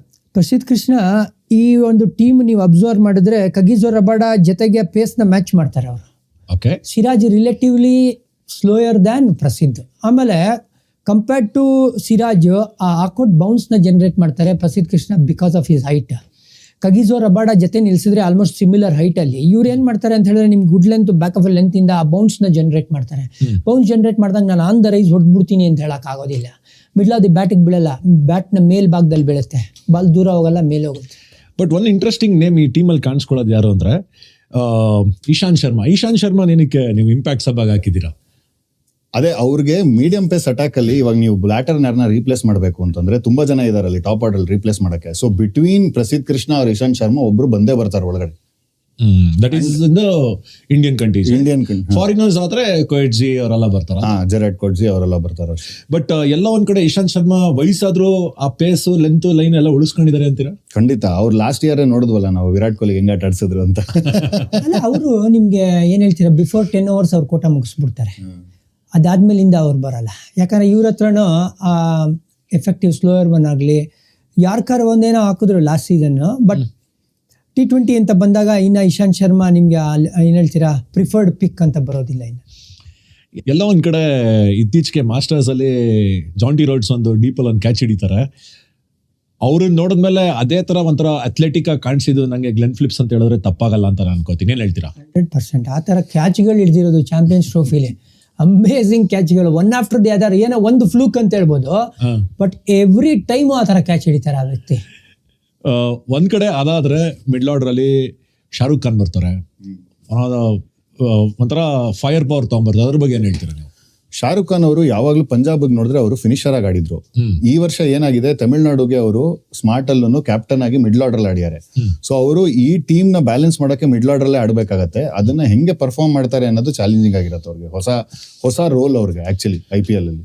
ಓಕೆ, ಸೊ ಟೀಮ್ ಏನೋ ಸ್ಟ್ರಾಂಗ್ ಆಗಿದೆ ಅಂತ ಅನ್ಸುತ್ತೆ ಸರ್. ನೋಡಿ, batting depth number 9 Washington Sundar ಬರ್ತಾರೆ ನಮ್ಮ ಭಾರ್ಗವ್ ಹಾಕಿರೋ ಟೀಮಲ್ಲಿ. ಅಂದರೆ ಬ್ಯಾಟಿಂಗ್ ಡೆಪ್ತ್ ಇದೆ. ಬ್ಯಾಟಿಂಗ್ ಡೆಪ್ತ್ ಇದ್ದಾಗ ಏನಾಗುತ್ತೆ ಅಂದರೆ ಟಾಪ್ ಆರ್ಡರ್ಗೆ ಫ್ರೀಡಮ್ ಇರುತ್ತೆ ಬಾಲ್ ಒನ್ನಿಂದ ಗುದ್ದಕ್ಕೆ, ಚಚ್ ಕೆಡಬಹುದು. ಅದೇ ಕೆಲಸ ಮಾಡಬೇಕಾಗಿರೋದು. ಸಾಯಿ ಸುದರ್ಶನ್ ಲಾಸ್ಟ್ ಸೀಸನ್ ತುಂಬ ಚೆನ್ನಾಗಿ ಆಡಿದ್ರು. ಫಿಲಿಕ್ಸ್ ಇವಾಗ ಎಕ್ಸ್ ಫ್ಯಾಕ್ಟರ್ ಅಂತ ಮಾತಾಡ್ತೀವಿ. ಮೇ ಬಿ ಮೈಪಾಲ್ ಲೋಮ್ರೋರು ಯಾವ ಪಾತ್ರ ಅಥವಾ ಅವ್ರಿಗೆ ಎಷ್ಟು ಸಿಗುತ್ತೆ ಅವಕಾಶ ಅದು ಗೊತ್ತಿಲ್ಲ. But again Washington Sundar as a bowler ನೋಡ್ತಾರೆ. ಸ್ಪಿನ್ನರ್ ಒಬ್ಬ ಬೇರೆ ಬೇಕು ಅಂದರೆ ಅವ್ರ ಹತ್ರ ಸಾಯಿ ಕಿಶೋರ್ ಇದ್ದಾರೆ, ಕ್ವಾಲಿಟಿ ಬೌಲರ್, ಸಖತ್ತಾಗಿ ಬೌಲಿಂಗ್ ಮಾಡ್ತಾರೆ. Left arm spinner, left arm seamer Mohammad Arshad Khan ಇದ್ದಾರೆ. ಆ ವ್ಯಕ್ತಿ ಕೂಡ ಆಲ್ರೌಂಡರ್ ಅಂತ ಕೇಳ್ಪಟ್ಟಿರೋದು. ಫಾರಿನ್ ಆಲ್ರೌಂಡರ್ ಬೇಕು ನಿಮ್ಗೆ ಅಂತ ಹೇಳಿದ್ರೆ ಕೊಟ್ಜಿಯಾ, ಜೆರಾಲ್ಡ್ ಕೊಟ್ಜಿಯಾ ಇದ್ದಾರೆ. ಮಾನವ್ ಸುತಾರ್ ಇನ್ನೊಬ್ಬ ಒಳ್ಳೆ ಆಲ್ರೌಂಡರು, ಲೆಫ್ಟ್ ಆರ್ಮ್ ಸ್ಪಿನ್ನರು ಮತ್ತು ಲೆಫ್ಟ್ ಹ್ಯಾಂಡೆಡ್ ಬ್ಯಾಟು. ಸೊ ಇವರು ಚೆನ್ನಾಗಿ ಮಾಡಿದ್ದಾರೆ. ಏನು ಹೇಳ್ತೀರಾ, ಆಕ್ಷನಲ್ಲಿ ಪಿಕ್ಸ್ ಹಂಗಂತೀರಾ? ಸೊ ಟಾಪ್ 4 ಅಲ್ಲಿ ಬರ್ತಾರ ಇವರು? ಸ್ಟ್ರಾಂಗ್ ಕ್ಯಾಂಡಿಡೇಟ್ಸ್ ಬಂದೇ ಬರ್ತಾರೆ ಅಂತ ಹೇಳಕ್ಕಲ್ಲ, ಸ್ಟ್ರಾಂಗ್ ಕ್ಯಾಂಡಿಡೇಟ್ಸ್, ಒಳ್ಳೆ ಕಂಟೆಂಡರ್ಸ್. ಎಸ್. ಓಕೆ, ಸೊ ಈ ಎಪಿಸೋಡ್ನ ಕಡೆಯ ತಂಡ ದಟ್ ಈಸ್ ಲಕ್ನೋ. ಪಾಪ ಇಲ್ಲಿ ಹೋಗಕ್ಕೆ ತುಂಬ ಹೆದರ್ಕೋತಾರಂತೆ ಜನ, ಯಾಕಂದ್ರೆ ಓನರ್ ಯಾವಾಗಂದ್ರೆ ಅವಾಗ ಬೈತಾರೆ ಅಂತ. ನಿಜಾನ ಸರ್ ಇದು? ಬಯಸದೇ ಬಂದ ಭಾಗ್ಯ ಅಂತ ಬೈತಾ ಇರ್ತಾರೆ ಅಂತ ಇಲ್ಲ. ಅಂದ್ರೆ ಆ ಸೀನ್ನ ನಾವು ನೋಡಿದ್ವಿ ಲಾಸ್ಟ್ ಸೀಸನ್, ಅದಕ್ಕೆ ಈ ಮಾತು ಹೇಳ್ತಾ ಇದ್ದೀರಾ ನೀವು. ಬಟ್ ಆ ಸೀನಿಂದ ಪಾಠ ಕೂಡ ಕಲ್ತಿರ್ತಾರೆ ಅಂತ ಅನ್ಸುತ್ತೆ ಓನರ್. ಬಟ್ ಈ ವರ್ಷದ ಟೀಮ್ ಹೇಗಿದೆ? ಟಾಪ್ 11 ನಮ್ಮ ಭಾರ್ಗವ್ ಅವರ ಪಿಕ್ ಹೇಳಿ ಪ್ಲೀಸ್. ಟೀಮು ಮಿಚೆಲ್ ಮಾರ್ಷ್ ಮತ್ತೆ ಏಡನ್ ಮಾರ್ಕ್ರಮ್ ಓಪನಿಂಗ್ ಆದ್ರೆ, ರಿಷಬ್ ಪಂತ್ ಅವ್ರ ಕ್ಯಾಪ್ಟನ್, ಅವರು ಟಾಪ್ ಆರ್ಡರ್ ಆಡ್ತಾರೆ ಅಂತ ಅನ್ಸ್ತದೆ ಈ time. Number 3, 4 Nicholas Pooran, 5 David Miller, 6 Ayush Badoni, 7 Shahbaz Ahmed, 8 Ravi Bishnoi, 9 Avesh Khan, 10 Mohsin Khan, 11 Mayank Yadav ಅವ್ರದ್ದು ಫಿಟ್ನೆಸ್ ದಿನ ಶೋರ್ ಇಲ್ಲ, ಇಶ್ಯೂ ಇದೆ. ಸೊ ಅವ್ರಿಲ್ಲ ಅಂತಂದ್ರೆ ಆಕಾಶ್ದೀಪ್. ಓಕೆ ಸರ್, ಹೆಂಗಿದೆ ಅಂತೀರಾ? ಹೇಗಿದೆ ಬ್ಯಾಲೆನ್ಸ್? ಆಮೇಲೆ ಇದರಲ್ಲಿ ಇಂಪ್ಯಾಕ್ಟ್ ಸಬ್ಸ್ ಯಾರ್ಯಾರು ಆಗ್ಬೋದು ನಿಮ್ ಪ್ರಕಾರ? ಫಸ್ಟ್ ಟೈಮ್ ನನ್ಗನ್ಸ್ತಾ ಇದೆ ರಿಷಬ್ ಪಂತ್ ಓಪನ್ ಮಾಡ್ಬೋದು ಅಂತ. ಯಾಕೆ ಗೊತ್ತಾ, T20ಲಿ ಈಗ ಸ್ಥಾನ ಕಳ್ಕೊಂಡಿದ್ದಾರೆ, ಅಂದರೆ ಎಸ್ಟಾಬ್ಲಿಷ್ಡ್ ಆಗಿಲ್ಲ. ಮೊನ್ನೆ ತಾನೇ ಚಾಂಪಿಯನ್ಸ್ ಟ್ರೋಫಿಲಿ ಬೇರೆ ಜಾಗ ಇಲ್ಲ ಆ ವ್ಯಕ್ತಿಗೆ. ಸೊ ನಾನು ಓಪನರ್ ಆಗಿ ಆಡ್ತೀನಿ, ರನ್ಸ್ ಮಾಡ್ತೀನಿ, ಕಮ್ ಬ್ಯಾಕ್ ಮಾಡ್ತೀನಿ ಅಂತ ಯೋಚನೆ ಮಾಡಿ ಈಗ ನೋಡಿ ಮಿಚ್ ಮಾರ್ಷು ಐಡನ್ ಮಕ್ರಮ್ ಓಪನ್ ಮಾಡಿದ್ರೆ ಇಬ್ಬರು ರೈಟ್ ಆಗೋಯ್ತು. ಅದ್ರ ಬದಲು ಪಂತು ಮಾರ್ಷ್ ಜೊತೆ ಅಥವಾ ಐಡನ್ ಮಕ್ರಮ್ ಜೊತೆ ಓಪನ್ ಮಾಡಿದ್ರೆ ರೈಟ್ ಟು ಲೆಫ್ಟ್ ಕಾಂಬಿನೇಷನ್ ಆಗೋಯ್ತು. ನಂಬರ್ 3ಲಿ ಮಾರ್ಷ್ ಅಥವಾ ಮಕ್ರಮ್ ಬರ್ತಾರೆ. 4ಅಲ್ಲಿ ಪೂರನ್ ಇದ್ದೇ ಇದ್ದಾರೆ, ಮಿಲ್ಲರ್ ಇಬ್ರು ಸಕ್ಕತ್ತಾಗಿ. ಆಮೇಲೆ ಆ ಪೂರನ್ನು ಮಿಲ್ಲರ್ ಮಧ್ಯ ಬೇಕು ಅಂದರೆ ನೀವು ಬದೋನಿನ ತೋರಿಸ್ಬೋದು, ಯಾಕಂದ್ರೆ ಆ ವ್ಯಕ್ತಿ ಯಾವ ನಂಬರಲ್ಲಿ ಬೇಕಾದ್ರೆ ತುಂಬ ಚೆನ್ನಾಗಿ ಆಡ್ತಾರೆ. ಲಾಸ್ಟ್ ಸೀಸನ್ ಅಷ್ಟು ಚೆನ್ನಾಗಿ ಆಡಿದ್ದಾರೆ. ಶಾಬಾಜ್ ಅಹಮದ್ ಕ್ವಾಲಿಟಿ ಕ್ರಿಕೆಟ್ನ ತೋರಿಸಿದ್ರು ಲಾಸ್ಟ್ ಇಯರ್ SRHಗೆ ಆಡುವಾಗ. ಸೊ ಇದೆಲ್ಲ ಲೆಕ್ಕಾಚಾರ ಹಾಕಿದ್ರೆ ಇವ್ರ ಹತ್ರ ಆ ಬ್ಯಾಟಿಂಗ್ ಫ್ಲೆಕ್ಸಿಬಿಲಿಟಿ ಇದೆ. ಆಮೇಲೆ ಲೆಫ್ಟ್ ಹ್ಯಾಂಡ್ ರಿಚ್ನೆಸ್ ಇದೆ ಇಲ್ಲಿ. Rishabh Pant, Nicholas Pooran, David Miller, Shahbaz Ahmed 4 ಜನ ನಿಮಗೆ ಲೊಡ್ಡೆಗಳು. ಶಾಬಾಜ್ ಅಹಮದ್ ಅವ್ರದ್ದು smart record 79 average sir. Okay, but Abdul Samad ಏನಕ್ಕೆ ಟಾಪ್ 11 ಅಲ್ಲಿ ಇಲ್ಲ ಅಂತ ನನ್ನ ಪ್ರಕಾರ. ಅದು ಬ್ಯಾಟಿಂಗ್ ಹೆವಿ ಆಲ್ರೆಡಿ ಆಗೋಗಿದೆ ಅವ್ರದ್ದು. ನೀವು ನೋಡಿದ್ರೆ ಶಾಬಾಜ್ ಅಹಮದ್ ನಂಬರ್ 7 ತನಕ ಬ್ಯಾಟರ್ಸ್ ಇದ್ದಾರೆ. ಅದ್ರಲ್ಲಿ ಮತ್ತೆ ಅಬ್ದುಲ್ ಸಮದ್ನು ಈ ಇದರಲ್ಲಿ ಫಿಟ್ ಮಾಡೋದು. ಫಸ್ಟ್ ಬೌಲಿಂಗ್ ಮಾಡಿದ್ರು ಅಂತ ಹೇಳಿದ್ರೆ ಅವಾಗ ಅಬ್ದುಲ್ ಸಮದ್ ಕ್ಯಾನ್ ಕಮ್ಮ ಆಸ್ ಇದು ಏನಪ್ಪಾ ಮಿಲ್ಲರ್ ಸಬ್ಬಾಗ್ ಬರ್ಬೋದಾ ಏನೋ ಗೊತ್ತಿಲ್ಲ. ಬಟ್ ನನಗನ್ಸ್ತಾ ಇದೆ ಬೌಲಿಂಗ್ ಅಟ್ಯಾಕ್ ಅಲ್ಲಿ ಸಿದ್ಧಾರ್ಥ್ ಆಡೋ ಸಾಧ್ಯತೆ ಇದೆ ಅಂತ. ಲಾಸ್ಟ್ ಸೀಸನ್ ಎಷ್ಟು ಚೆನ್ನಾಗಿ ಬೌಲಿಂಗ್ ಮಾಡಿದ್ರು ಅವ್ರು, ಎಸ್ಪೆಷಲಿ ಪವರ್ ಪ್ಲೇಲಿ ಅಂತ ಹೇಳಿದ್ರೆ. ಮಣಿಮಾರನ್ ಸಿದ್ಧಾರ್ಥ್ ಅಂತ ಲೆಫ್ಟ್ ಆಫ್ ಸ್ಪಿನ್ನರ್, ಈ ವ್ಯಕ್ತಿ 11 ಅಲ್ಲಿ ಆಟೋಮೆಟಿಕ್ ಸ್ಥಾನನ ಪಡ್ಕೊಳ್ಬೇಕಾಗುತ್ತೆ. ಆ ಥರ ಒಂದು ಕ್ವಾಲಿಟಿ ಕ್ರಿಕೆಟ್ನ ಆಡಿದರೆ, ಆ ಥರ ಭರವಸೆನ ಕೊಟ್ಟಿದ್ದಾರೆ. ಸೊ ಈ ವ್ಯಕ್ತಿಗೆ super sub, impact sub, whatever you want to call, but ಹೆಂಗೋ ಇವ್ರಿಗೆ ಅಕಾಮಡೇಟ್ ಮಾಡ್ತಾರೆ ಒಂದು ಸ್ಥಾನ ಅಂತ ಅನ್ಸ್ತಾ ಇದೆ. If I am not wrong, ಇವ್ರು ಆಡಿದ ಫಸ್ಟ್ ಮ್ಯಾಚ್ ಓಪನಿಂಗ್ ಬೌಲಿಂಗ್ ಹಾಕ್ಸಿದ್ರ ಸರ್. ಜಸ್ಟಿನ್ ಲ್ಯಾಂಗರ್ ಅದರದೊಂದು ವಿಡಿಯೋನು ಮಾಡಿದ್ರು ಲಾಸ್ಟ್ ಇಯರ್. ಜಸ್ಟಿನ್ ಲ್ಯಾಂಗರ್ ಇವರು ಆಮ್ ಬಾಲ್ ಹಾಕ್ತಾ ಇರೋದು ನೋಡ್ಬಿಟ್ಟು, ಅದು RCB ಮೇಲೆ ಆಡಿಸಿದ್ದು. ಅವ್ರು ಕೇಳ್ತಾರೆ ನಿಮ್ಗೆ ವಿರಾಟ್ ಕೊಹ್ಲಿ ತೆಗಿತೀರಾ ಅಂತಂದ್ರೆ ಅವ್ರು ಅದನ್ನ ಅಂದ್ಬಿಟ್ಟು ಹಂಗೆ ಹೇಳ್ದಂಗೆನೆ ಫಸ್ಟ್ ಸ್ಲಿಪ್ ಅಲ್ಲಿ ಕ್ಯಾಚ್ ಹಿಡ್ಕೊಂಡು ದೇವದತ್ ಪಡಿಕಳ್ಳು ವಿರಾಟ್ ಕೊಹ್ಲಿ ಅವ್ರು ಔಟ್ ಆಗ್ತಾರೆ ಇವ್ರಿಗೆ. ನೈಸ್. ಬಟ್ ಎಲ್ಲ ಒಂದ್ ಕಡೆ ಎಕ್ಸ್ಪೀರಿಯನ್ಸ್ ಇಲ್ಲ ಅಂತ ಅನ್ಸಲ್ಲ ಸರ್ ಈ ತಂಡದಲ್ಲಿ. ಅವ್ರ ಬೌಲಿಂಗ್ ಅಟ್ಯಾಕ್ ಅಲ್ಲಿ ಸರ್ ನನ್ಗೂ ಅದೇ ಅನ್ಸೋದು. ಬೌಲಿಂಗ್ ಜೋರಾಗಿ ಹೇಳಿ ಅದನ್ನ. ಅವ್ರ ಬೌಲಿಂಗ್ ಅಟ್ಯಾಕ್ ಅಲ್ಲಿ ಸ್ಟ್ರಾಂಗ್ ಆಗಿದ್ರೆ ಬೌಲಿಂಗ್ ಅಟ್ಯಾಕ್ ಸಖತ್ ಇನ್ ಎಕ್ಸ್ಪೀರಿಯನ್ಸ್. ಅಂದ್ರೆ ಮಾಯಾಂಕ್ ಯಾದವ್ ಎಷ್ಟು ಬೇಗ ಫಿಟ್ ಆಗ್ತಾರೆ ಅದು ಇಂಪಾರ್ಟೆಂಟ್ ಆಗುತ್ತೆ. ಅವರು genuine wicket taker. Power play ಆಗ್ತಾ ಇದ್ದಂಗೆ ಮಿಡ್ಲ್ ಓವರ್ಸ್ ಅಲ್ಲಿ ಬಂದು ಒಂದ್ 2-3 ವಿಕೆಟ್ನ ಎತ್ಕೊಳ್ಳೋದು. ಅವ್ರು ಆಡಿದ 2 match man of the match. So ಆ ತರ ಒಂದು ಇಂಪ್ಯಾಕ್ಟ್ ಮಾಡುವಂತ ಮಾಯಾಂಕ್ ಯಾದವ್. ಸರ್ ಇದು ಮಿಚೆಲ್ ಮಾರ್ಷು ಬರೀ ಬ್ಯಾಟಿಂಗ್ ಫಿಟ್ ಅಷ್ಟೇ ಬೌಲಿಂಗ್ ಆಗಲ್ಲ ಅವ್ರು ಹೇಳ್ಬಿಟ್ಟಿದ್ದಾರೆ. ಅಲ್ಲ, ನೀವ್ ಹೇಳ್ದಂಗೆ ರಿಷಬ್ ಪಂತ್ ಓಪನಿಂಗ್ ಆಡ್ಸೋಂಗಿದ್ರೆ ನಾವು ಶಮಾರ್ ಜೋಸಫ್ ಆಡಿಸ್ಬೋದಲ್ವಾ? ಶಮಾರ್ ಜೋಸಫ್ ಬೌಲಿಂಗು ಆಗ್ತಾರೆ. ಒಳ್ಳೆ ವರ್ಸಟೈಲ್ ಕ್ರಿಕೆಟರ್ ಅವರು. ಓಕೆ, ಸೊ ಇದು ನಮ್ಮ ಈ ಎಪಿಸೋಡ್ನ 5 ತಂಡಗಳು. ಇನ್ನುಳಿದ 4 ಘಟಾನುಘಟಿಗಳು, ಅವರ ತಂಡ ಹೇಗಿದೆ, ಈ ಹೊಸ ಅಧ್ಯಾಯ ಬರೆಯೋಕೆ ಏನು ಹೊರಟಿದ್ದಾರೆ, ಹೊಸ ಆಕ್ಷನ್ ಇಂದಾಗಿ ತಂಡ ಕಟ್ಟಿರುವಂತಹ ಈ ಹೊಸ ತಂಡ ಏನಿದೆ, ಅದ್ರ ಬಗ್ಗೆ ಆ 4 ತಂಡಗಳು ಹೇಗೆ ಕಾಣ್ತಾ ಇದೆ ಅದನ್ನ ಮುಂದಿನ ಎಪಿಸೋಡ್ನಲ್ಲಿ ಮಾತಾಡೋಣ. ಅಲ್ಲಿವರೆಗೂ ವಿನಾಯಕ್ ಜೋಶಿ, ಜಾನಿ ಹಾಗೂ ಭಾರ್ಗವ್ ಕಡೆಯಿಂದ ಟಾಟಾ ಬಾಯ್, ಸಿ ಯು.